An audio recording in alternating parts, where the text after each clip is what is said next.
नमस्कार प्यारे बच्चों जी। चैप्टर 13 हमारा कंप्लीट हो गया था। आज चैप्टर नंबर 12 है जिसका नाम है पारितंत्र या पारिस्थितिकी तंत्र।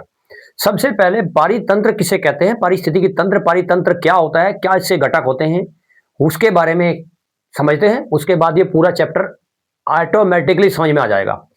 देखो, पारितंत्र किसे कहते हैं? कोई भी वो क्षेत्र, वो स्थान जहां पर पेड़ पौधे, जंतु और उनके लिए आवास, जल, वायु सभी उसी क्षेत्र के अंदर उपलब्ध हों, तो वो क्षेत्र एक पारितंत्र का काम करता है। जैसे कि कोई खेत, कोई झील और या वन। तो खेत है, खेत के अंदर अनेक प्रकार के छोटे छोटे बड़े जो पौधे होते हैं और छोटे बड़े जंतु होते हैं, वो सब मिलजुल कर उसके अंदर रहते हैं। वहीं से अपना खाना पीना एक जंतु दूसरे जंतु पर निर्भर रहता है। पानी, वायु, हवा सब वहीं पर मिलती है। तो खेत भी एक पारितंत्र है। झील भी एक पारितंत्र है। ये स्थलीय पारितंत्र है और ये जलीय पारितंत्र है। जलीय एक झील है, उसके अंदर छोटे छोटे शैवाल पौधे हैं, पानी है, वायु है और जो जलीय जंतु हैं, मछली है, वो सब झील के अंदर ही रहते हैं। वही उनका निवास स्थान भी है, वहीं पर खाते पीते हैं, रहते हैं। तो ये झील भी क्या कहलाएगा? एक पारितंत्र कहलाएगा। वन भी एक पारितंत्र है। वन के अंदर अनेक प्रकार के पौधे, जीव जंतु आपस में मिलजुल कर रहते हैं। एक जीव जंतु दूसरे जीव जंतु पर आधारित रहता है।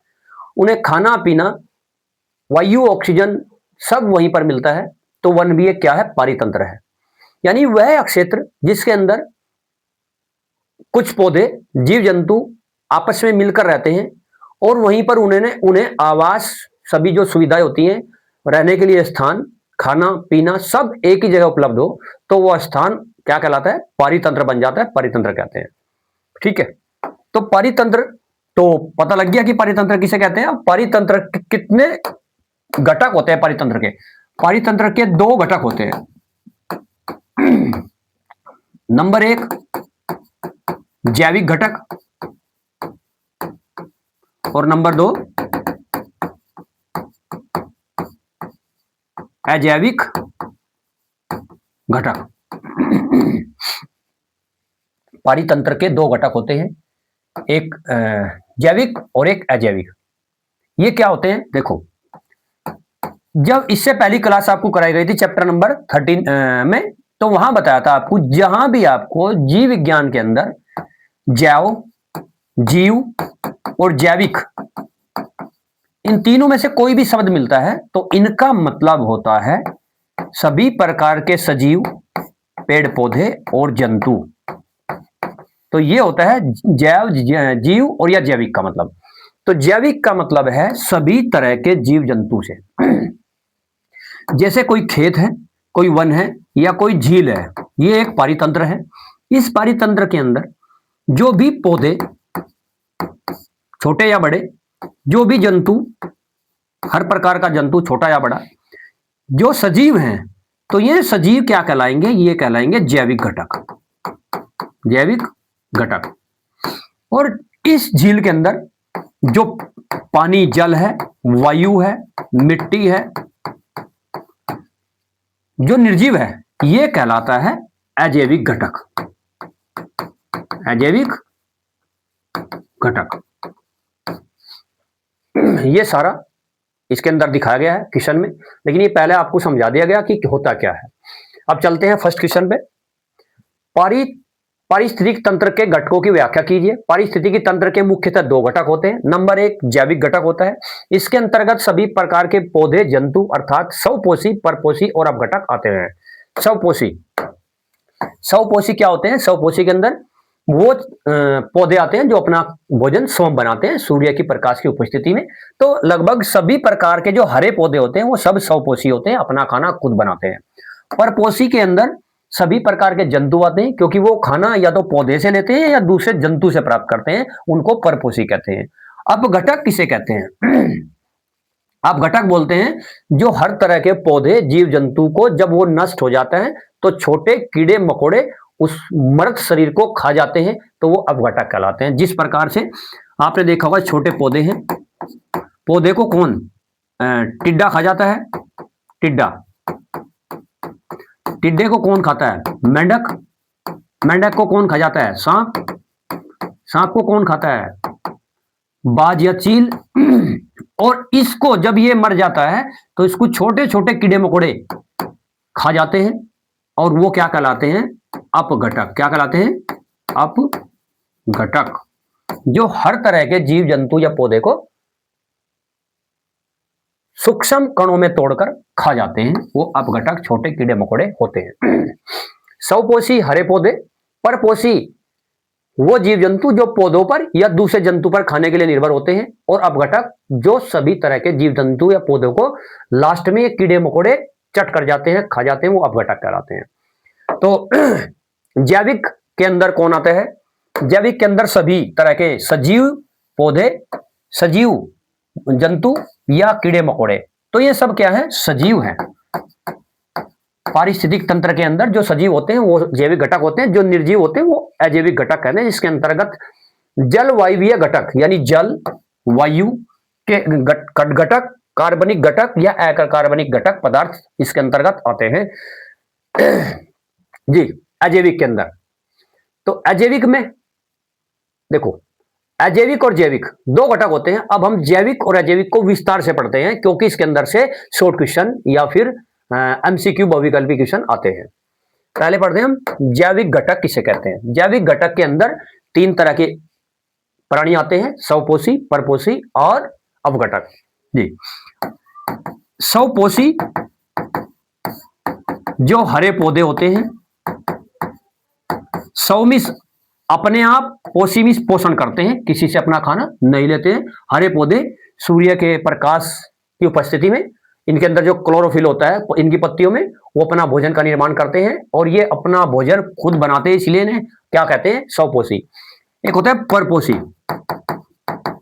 जो अपना खाना खुद नहीं बनाते, दूसरों से अपना खाना लेते हैं, दूसरों से अपना भोजन लेते हैं, उन्हें क्या कहते हैं, परपोषी। जैसे मनुष्य परपोषी है, पेड़ पौधों से अपना भोजन लेता है। जैसे शेर, मेंढक, ये सब, बकरी, गाय, इसमें शाकाहारी मांसाहारी दोनों आते हैं क्योंकि सभी, गाय भी जो है अपना भोजन खुद नहीं बनाती तो पेड़ पौधे से लेती है, मेंढक अपना भोजन खुद नहीं बनाता है तो कीट पतंगों से लेता है, शेर, मनुष्य सब, तो जो भी अपना भोजन किसी दूसरे जीव जंतु से प्राप्त करते हैं पौधों से, उसे क्या बोलते हैं, परपोषी बोलते हैं। और थर्ड बच गया अपघटक। अपघटक के अंदर अभी बताया आपको, जो छोटे छोटे कीड़े मकोड़े या जीवाणु होते हैं जो हर जीवित या मृत, जब कोई जीव जंतु या पौधा मर जाता है तो आपने देखा होगा कुछ समय के बाद खेत, आपने देखा खेत में गए तो कोई एक चूहा खेत के अंदर मरा पड़ा हुआ है, तो एक महीने के बाद गए तो वहां पर वो चूहा है ही नहीं, उसका शरीर क्या हुआ, छोटे छोटे जीवाणुओं ने खत्म कर दिया, तो वो सब जीवाणु क्या कहलाते हैं, अपघटक कहलाते हैं। तो जैविक के अंदर तीन पोर्शन है, स्वपोषी हरे पौधे जो सूर्य के प्रकाश की उपस्थिति में अपना भोजन स्वयं बनाते हैं, परपोषी इन्हें उपभोक्ता भी कहते हैं जी। परपोषी जो है अभी आपको बताया, परपोषी जो दूसरों से अपना भोजन लेते हैं परपोषी कहते हैं। परपोषी की कैटेगरी कौन कौन सी है, परपोषी की जी, परपोषी की कैटेगरी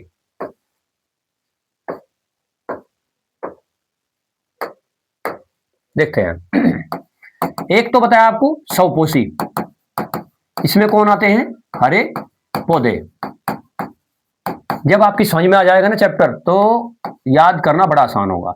और परपोषी तीन प्रकार के होते हैं, इनको क्या बोलते हैं, उपभोक्ता भी बोलते हैं, जो पेड़ पौधों या दूसरे जंतु से अपना उपभोग करते हैं, खाने का खाते हैं पीते हैं। पर पहला होता है प्रथम कोटि के उपभोक्ता, प्रथम कोटि के उपभोक्ता, ठीक है। उसके बाद होते हैं प्रथम कोटि के बाद द्वितीय कोटि के, द्वितीय कोटि के उपभोक्ता और फिर तृतीय कोटि के उपभोक्ता। तीन तरह के होते हैं परपोषी के अंदर। परपोषी को ही उपभोक्ता बोलते हैं, यानी परपोषी जो है तीन तरह के होते हैं, प्रथम कोटि, द्वितीय कोटि और तृतीय कोटि। प्रथम कोटि देखो, स्वपोषी कौन है? हरे पौधे, ये हरे पौधे हैं स्वपोषी। इसको कौन खाता है? टिड्डा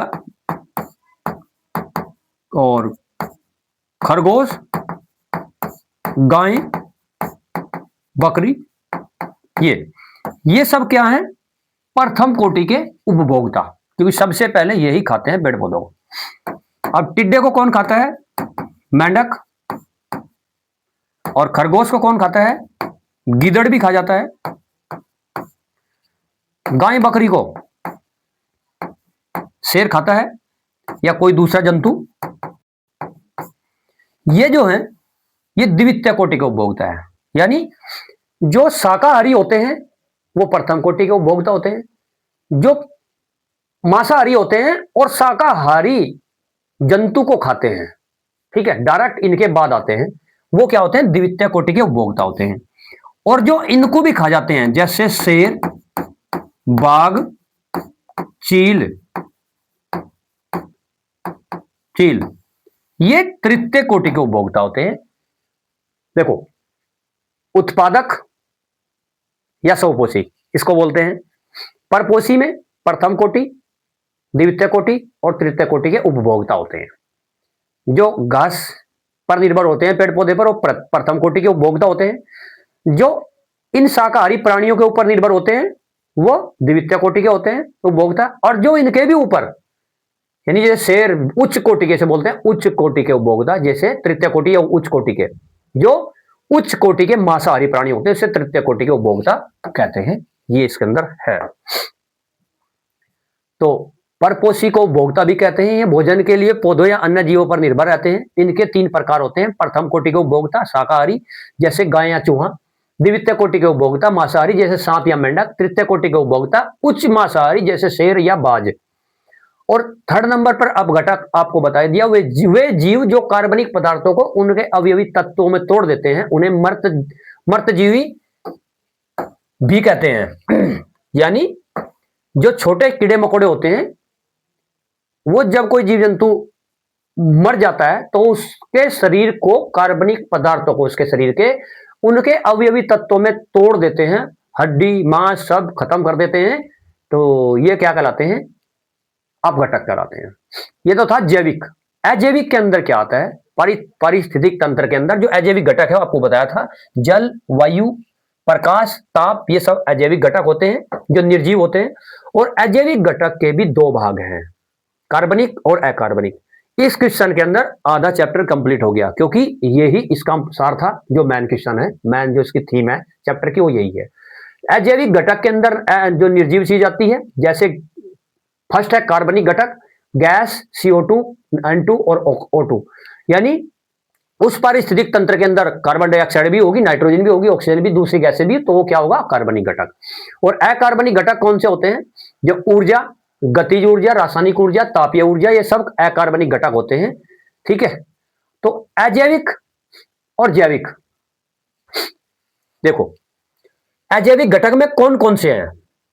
ये दोबारा फिर से है। अजैविक घटक में जल वायवीय घटक, यानी अजैविक घटक के अंदर जल और वायु, जल, ताप, प्रकाश आदि। और कार्बनिक में प्रोटीन, कार्बोहाइड्रेट और वसा आदि। और अकार्बनिक में विभिन्न प्रकार की गैसें, ये वाली CONO2। ठीक है। तो ये सब क्या कहलाती है? ये अजैविक घटक कहलाते हैं। क्वेश्चन नंबर 2 है, पारिस्थितिक तंत्र कितने प्रकार का होता है? एक तालाबी है। परितंत्र के विभिन्न घटक बताइए। अभी शुरू में स्टार्टिंग में आपको बताया था कि दो प्रकार के परितंत्र होते हैं, एक जलीय और एक स्थलीय। जलीय वो होता है जैसे झील के अंदर, वो जलीय परितंत्र है। या फिर जो एक्वेरियम बना लेते हैं घर में, मछली घर, एक मछली घर, उसके अंदर छोटे छोटे पौधे होते हैं, मछलियां होती हैं, ऑक्सीजन होता है, पानी होता है।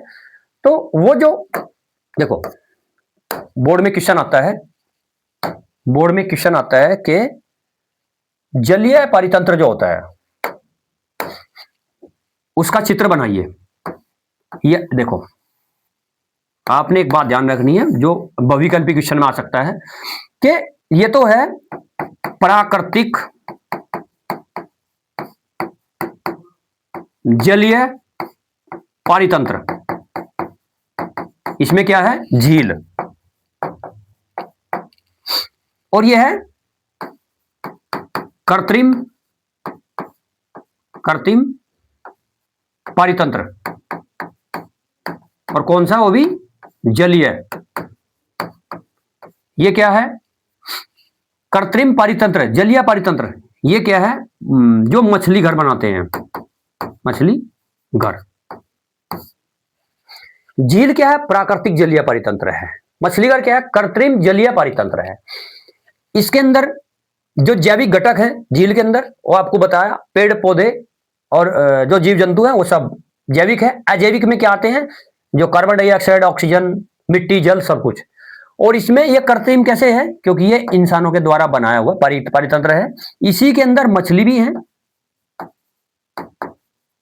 मछलियां भी हैं, दूसरे छोटे छोटे जंतु भी हैं, छोटे छोटे शैवाल, पौधे, जलीय जो पौधे होते हैं वो डाल दिए जाते हैं, और ऑक्सीजन भी है, कार्बन डाइऑक्साइड भी है, ऑक्सीजन भी है, और ताप भी, प्रकाश भी इसके अंदर आता है। ठीक है, एक कृत्रिम पारितंत्र एमसीक्यू में आता है कि कृत्रिम पारितंत्र का उदाहरण बताइए, तो उसके अंदर ऑप्शन दे देंगे। तो एक जो मछली घर होता है वो एक कृत्रिम पारितंत्र का उदाहरण है, जलीय पारितंत्र का। ठीक है, और कृत्रिम स्थलीय पारितंत्र का उदाहरण है खेत। ठीक है, खेत ये स्थलीय, कृत्रिम स्थलीय पारितंत्र है खेत। और प्राकृतिक पारितंत्र कौन सा है, जैसे वन है। स्थलीय, ये प्राकृतिक स्थलीय है, ये प्राकृतिक, ये कृत्रिम है, ये प्राकृतिक है। ये दोनों स्थलीय हैं और ये दोनों जलीय हैं, ये दोनों जलीय हैं। ये प्राकृतिक है, ये कृत्रिम है, ये कृत्रिम है, ये प्राकृतिक है। ठीक है, तो पारितंत्र मुख्यतः दो प्रकार का होता है। एक जलीय पारितंत्र, जैसे कुछ झील, समुद्र, मछली घर। ठीक है, और इसके अंदर ये दोनों प्राकृतिक है, ये कृत्रिम है। स्थलीय पारितंत्र, जंगल, वन, ये दोनों प्राकृतिक है और ये कृत्रिम है। ये भी पारितंत्र का उदाहरण है। ये एक तालाबीय पारितंत्र के विभिन्न घटक कौन कौन से हैं, जलीय परितंत्र, इसके जल यानी तालाब वगैरह में, उसमें जैविक घटक में क्या क्या आता है, जैविक में, अजैविक घटक में, अजैविक यानी जीव जंतु की बात नहीं कर रहा है, वो अजैविक है। जैविक में जीव जंतु है, इसमें बिना जंतु के, जल है, ताप है, प्रकाश, कार्बनिक पदार्थ है, अकार्बनिक पदार्थ यानी उनके खाने पीने का सामान, प्रोटीन, कार्बोहाइड्रेट्स वगैरह, विभिन्न गैसें, ये सब अजैविक है। और जैविक के अंदर क्या क्या आएंगे, जलीय परितंत्र के अंदर, झील या तालाब में क्या आएंगे, जैसे हरे पौधे होंगे, शैवाल होगा, हाइड्रीला होगा, प्रकार का जलीय पौधा है। और उपभोक्ता क्या होंगे इसके अंदर, कीटों के लार्वे होंगे, जंतु होंगे। देखो छोटे छोटे जो कीटों के लार्वा है उसको छोटे छोटे जंतु खाते हैं, छोटे जंतु को छोटी मछली खाती है, और छोटी मछलियों को बड़ी मछली खाती है। बड़ी मछली, ये लिखा हुआ है बड़ी है यहाँ पर, ठीक है, क्या है, बड़ी मछली खा जाती है। उसके बाद अब घटक क्या है उसके अंदर, मर्तोपजीवी जीवाणु कवक, जो हर प्रकार के मरे हुए जीव जंतु को खा जाते हैं, उसे अब घटक बोलते हैं। एक पारिस्थितिक तंत्र में ऊर्जा का प्रवाह समझाइए, ये एक बार इंपोर्टेंट क्वेश्चन है, ऊर्जा का प्रवाह समझाइए जी। पहले आपको एक बात बता देते हैं कि ऊर्जा का प्रवाह किस प्रकार से होता है। देखिए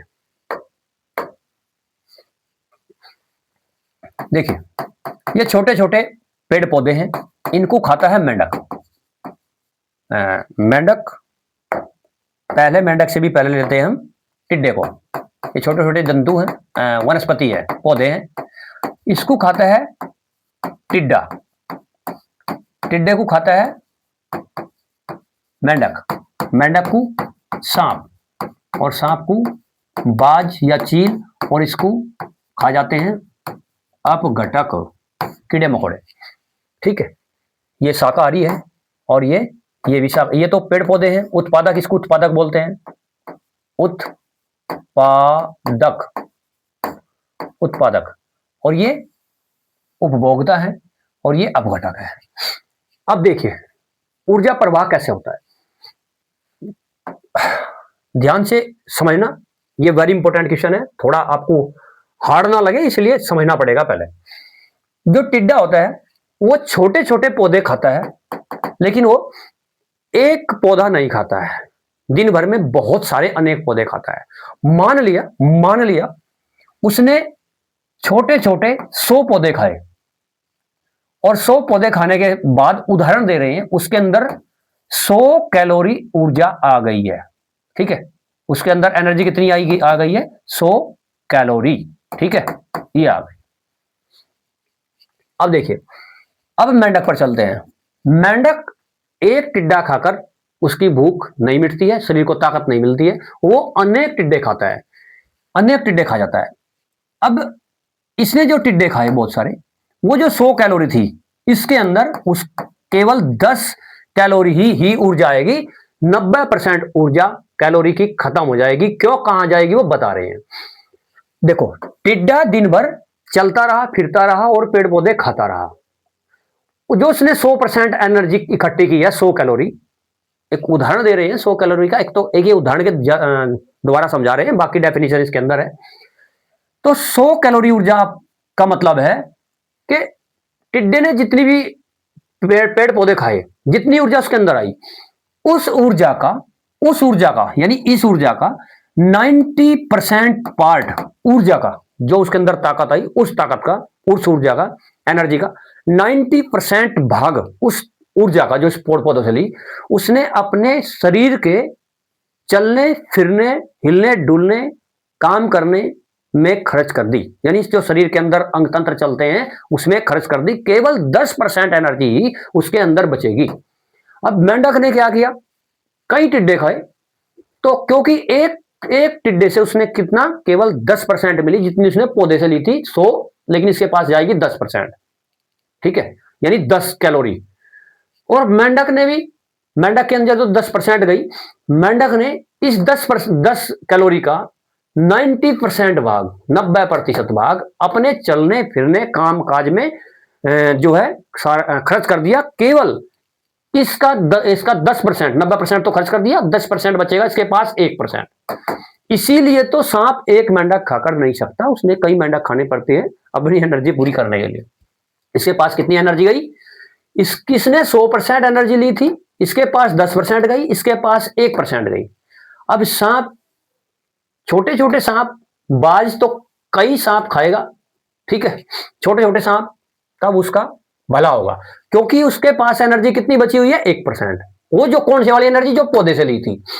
अब वो जो एनर्जी 1% थी, उसका भी 10% भाग यहां पर होगा, यानी 0.01%। बाकी 90% इसने, सांप ने भी खर्च कर दिया अपने चलने फिरने सारे काम में, और इसने, बाज ने भी उड़ने में सारे काम में 90% खर्च कर दिया। अब घटक के पास बचेगा 0.01%, यानी 10% ही एनर्जी किसी जीव जंतु के बाद, खाना खाने के बाद अपने अंदर बचाता है। बाकी 90% एनर्जी वो कार्य करने में खर्च कर देता है। ठीक है, अगर सारी एनर्जी इंसान खाता रहे और एनर्जी इकट्ठी करता रहे तो इतनी एनर्जी हो जाएगी, एक बार खाएगा तो उसको जरूरत नहीं पड़ेगी 1 महीना खाने की, क्योंकि वो जब चलता फिरता है तो 90% तो खर्च कर देता है, 10% ही बची रहती है, जिससे कि उसका शरीर बढ़ता है। उस 10% से क्या होता है, उसके शरीर के अंगों का विकास होता है, और या फिर उसके अंदर जमी रहती है वसा, फैट के रूप में। तो पारिस्थितिकी तंत्र में ऊर्जा प्रवाह क्या है, ऊर्जा प्रवाह यही है, हरे पौधे को टिड्डा खाता है, टिड्डे को मेंढक, मेंढक को खाता है सांप, मेंढक को कौन खाता है, सांप, और सांप को खा जाता है, यहां पर लिखा हुआ बाज, और बाज को क्या खाता है, अपघटक। ठीक है, क्या खाता है, अपघटक। अब पारितंत्र की मुख्य ऊर्जा का स्रोत सौर ऊर्जा है। देखो, ये हम सब ने पता है कि ऊर्जा पेड़ पौधे ही प्राप्त करते हैं पहले, और पेड़ पौधे किससे लेते हैं, सूरज से। तो मुख्य स्रोत क्या है वातावरण के अंदर, सूरज। सूरज से ऊर्जा, सबसे पहले सूरज से ही ऊर्जा पेड़ पौधे लेते हैं। तो पारितंत्र की मुख्य ऊर्जा का स्रोत सौर ऊर्जा है, यानी सूर्य है। हरे पौधे सौर ऊर्जा को रासायनिक ऊर्जा में बदल देते हैं। हरे पौधे सौर ऊर्जा को, क्लोरोफिल जो उनके पेड़ पत्तों में होता है, उससे सारी की सारी सौर ऊर्जा को किसमें बदल देते हैं, और रासायनिक ऊर्जा में। और जो फल होते हैं, इनके पत्ते होते हैं, जो फल लगते हैं ना पेड़ पौधों पे, वो ही जो एनर्जी का रूप है, वो सौर ऊर्जा, रासायनिक ऊर्जा में बदली, वही इकट्ठी होकर फल का रूप देती है। तो रासायनिक ऊर्जा में बदलकर कार्बनिक पदार्थों के रूप में संचित कर लेता है, जिससे प्रोटीन, कार्बोहाइड्रेट, वसा, वो सारी कार्बनिक पदार्थों के रूप में आ जाती है। सौर ऊर्जा जो पेड़ पौधे उस काम को करते हैं, ठीक है, पेड़ पौधे, हरे पेड़ पौधे के रूप में संचित कर लेते हैं। फिर यह है विभिन्न स्तरों के उपभोक्ता, प्रथम कोटि, द्वितीय कोटि, तृतीय, उच्च कोटि मांसाहारी के उपभोक्ताओं तक चलती रहती है। और ऊर्जा का प्रवाह हमेशा एक दिशा होता है। पौधे, टिड्डा, मेंढक, ये ऐसे चलता है एक दिशा में ही, ठीक है। यानी डायरेक्ट ऐसा नहीं होता कि जो यहां शेर है वो पौधे भी खा सकता है, ठीक है, एक दिशा में ही चलता है। प्रत्येक स्तर पर जीवधारी ऊर्जा के 90% को जैविक क्रियाओं में, जैविक क्रिया नहीं, शरीर से संबंधित जो क्रियाएं हैं, खाना पीना, चलना फिरना, दौड़ना भागना, उसमें खर्च कर लेता है। बाकी 10% ऊर्जा ही अगले खाद्य स्तर तक, अगले जीव जंतु तक पहुंच पाती है। और इसी प्रकार विभिन्न स्तरों तक ऊर्जा हस्तांतरित यानी बढ़ती चली जाती है। हस्तांतरित का मतलब वो एक जगह से दूसरी जगह होती चली जाती है। खाद्य श्रृंखला और खाद्य जाल में क्या अंतर है जी? वैसे तो आपको बता दिया गया कई बार कि खाद्य श्रृंखला क्या होता है। जैसे जो एक ही दिशा प्रवाह होता है ऊर्जा का, तो उसे क्या बोलते हैं? खाद्य श्रृंखला। जैसे हरे पौधे को कौन खाता है? टिड्डा। टिड्डे को कौन खाता है? चूहा या मेंढक। और उसको सांप, सांप को बाज, और बाज को अपघटक। तो ये जो एक ही दिशा में चल रहा है, एक ही श्रृंखला, एक ही सीरीज में चल रहा है, ये बोलते हैं खाद्य श्रृंखला। जब परितंत्र में ऊर्जा का प्रवाह क्रमबद्ध तरीके से, बोर्ड के अंदर शॉर्ट डेफिनेशन है बिल्कुल, और वो वाली डेफिनेशन है कि एग्जामिनर बिल्कुल खुश हो जाएगा, विद एग्जाम्पल है, तो आपने यही तरह का इसी तरीके से एग्जाम में लिखना है। जब परितंत्र में ऊर्जा का प्रवाह क्रमबद्ध तरीके से एक दिशीय होता है तो इसे खाद्य श्रृंखला कहते हैं। खाद्य जाल किसे कहते हैं जी? खाद्य जाल किसे कहते हैं? खाद्य श्रृंखला तो किसे कहते हैं बताया? ये जो एक दिशा होता है ये होता है खाद्य श्रृंखला। खाद्य जाल क्या होता है? खाद्य जाल क्या होता है? जब अनेक प्रकार की श्रृंखलाएं टेढ़ी या तिरछी मिलकर एक जाल सा बना लेती है। जैसे जैसे जैसे ये पौधे हैं हरे हरे, अब पौधों को कौन खाता है? चूहा भी खाता है। कौन खाता है? टिड्डा भी खाता है, ग्रास ऊपर बोलते हैं इसको, और खरगोश भी खाता है। खरगोश, बकरी भी खाती है। चूहे को कौन खाता है? सांप खाता है। टिड्डे को कौन खाता है? मेंढक खाता है। मेंढक को सांप भी खाता है। खरगोश को कौन खाता है? गीदड़ खाता है। गीदड़ खा जाता है, ठीक है। तो उसके बाद यहां हो गया बाज। बाज किसे खाता है? बाज चूहे को भी खाता है, बाज सांप को भी खाता है, ठीक है। तो ये, उसके बाद यहां हो गया शेर या बाघ। शेर, देखो, शेर खरगोश को भी खाता है, गिदड़ को भी खाता है, ठीक है, बकरी को भी खाता है। ये सारा का सारा एक जाल सा बन गया अनेक श्रृंखलाओं का। ये क्या कहलाता है? खाद्य जाल कहलाता है। जब एक साथ कई खाद्य श्रृंखलाएं मिलकर एक जाल का रूप बना लेती है उसे खाद्य जाल कहते हैं। जैसे जैसे ये ही आपने बोर्ड में इस तरह से बनाना है। पारिस्थितिक पिरामिड को परिभाषित कीजिए जी। पिरामिड, जैसे देखो, नीचे हरे पौधों को किसने खाया? टिड्डे को, टिड्डा, चूहा, चूहा किसका भोजन बना? और टिड्डा, मेंढक, ठीक है। मेंढक के बाद सांप, ये किसका? ये बाज, चील, ये किसका? ठीक है। तो इस तरह से बनते जब चले जाते हैं, लास्ट में यहां अपघटक बच जाता है। ये जो पिरामिड की तरह चलता है, यही क्या कहलाता है? पारिस्थितिक पिरामिड कहलाता है। परितंत्र में खाद्य श्रृंखला के विभिन्न पोषक स्तरों में जीवधारियों के संबंधों का जो रेखीय चित्रण पारिस्थितिकी पिरामिड कहलाता है। पिरामिड परितंत्र में जीवों की संख्या, जीव भार तथा जैव ऊर्जा को दर्शाते हैं। इसे सबसे पहले एल्टन नामक एक जैव वैज्ञानिक था, उसने दिया था 1927 में। पारिस्थितिक पिरामिड का नाम उसने सबसे पहले दिया था। इसमें सबसे नीचे का पोषीय स्तर उत्पादक होता है। उत्पादक कौन होता है? हरे पौधे। सबसे नीचे क्या होता है इसमें? पौधे। उसके बाद क्या होता है? शाकाहारी जंतु। उसके बाद क्या होता है? प्रथम कोटि के यानी मांसाहारी, प्रथम कोटि के मांसाहारी, यानी मांसाहारी, और इसके ऊपर उच्च कोटि के मांसाहारी जैसे शेर वगैरह, और यहां अपघटक, ठीक है, अपघटक कीड़े मकोड़े। ये क्या बन गया, एक पिरामिड।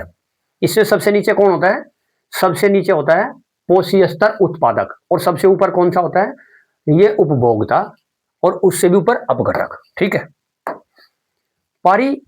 पारिस्थितिक तंत्र में मानव के महत्व को समझाइए, वेरी इंपॉर्टेंट क्वेश्चन है। पारिस्थितिक तंत्र में मानव का क्या महत्व है, यानी मानव ने क्या क्या पारिस्थितिक तंत्र में ध्यान रखना चाहिए, क्या उसका योगदान है।